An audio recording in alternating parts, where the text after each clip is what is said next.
লক্ষ্মীপুরের কমলনগরে খাবারের সঙ্গে চেতনানাশক নেশাজাতীয় দ্রব্য খাইয়ে শিশুসহ এক বাড়ির ৩ পরিবারের মোট ১২ জনকে অচেতন করেছে দুর্বৃত্তরা।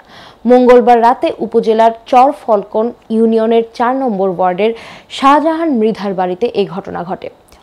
অচেতন অবস্থায় তাদের উদ্ধার করে প্রথমে উপজেলা স্বাস্থ্য কমপ্লেক্সে ভর্তি করা হয়। পরে অবস্থার অবনতি হওয়ায় ১০ জনকে লক্ষ্মীপুর সদর হাসপাতালে স্থানান্তর করা হয়েছে। স্থানীয়রা জানান, প্রতিবেশী এক বাড়িতে বিয়ের অনুষ্ঠান দেখতে গিয়েছিলেন সেই বাড়ির মহিলারা। এর কোনো এক ফাঁকে দুর্বৃত্তরা রান্না করা খাবারের সঙ্গে চেতনানাশক মিশিয়ে রাখে। পরে ওই খাবার খেয়ে বাড়ির ৩ পরিবারের ১২ জন সদস্য অচেতন হয়ে পড়েন।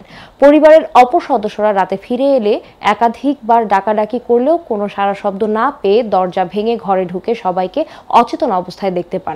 পরে তাদেরকে উদ্ধার করে হাসপাতালে নিয়ে যান তারা। হাসপাতালে চিকিৎসাধীন পলি আক্তার জানান, প্রতিদিনের মতো রান্নাবান্না শেষ করে ঘরের দরজা বন্ধ করে পরিবারের সবাই মিলে প্রতিবেশী এক বাড়িতে বিয়ের অনুষ্ঠানে যান তারা।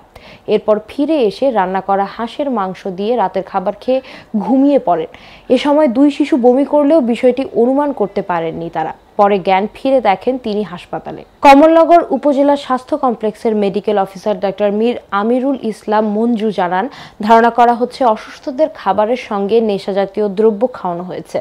অচেতন অবস্থায় নিয়ে আসা শিশুসহ 10 জনকে উন্নত চিকিৎসার জন্য লক্ষ্মীপুর সদর হাসপাতালে পাঠানো হয়েছে এবং পলি আক্তার ও পিঙ্কি আক্তার নামে 2 জনকে প্রাথমিক চিকিৎসা শেষে পর্যবেক্ষণে রাখা হয়েছে। কমলনগর থানার ভারপ্রাপ্ত কর্মকর্তা তহিদুল ইসলাম জানান, খবর পেয়ে হাসপাতালে পুলিশ পাঠানো হয়েছে। ঘটনার বিষয়ে তদন্ত করে আইনি ব্যবস্থা নেওয়া হবে।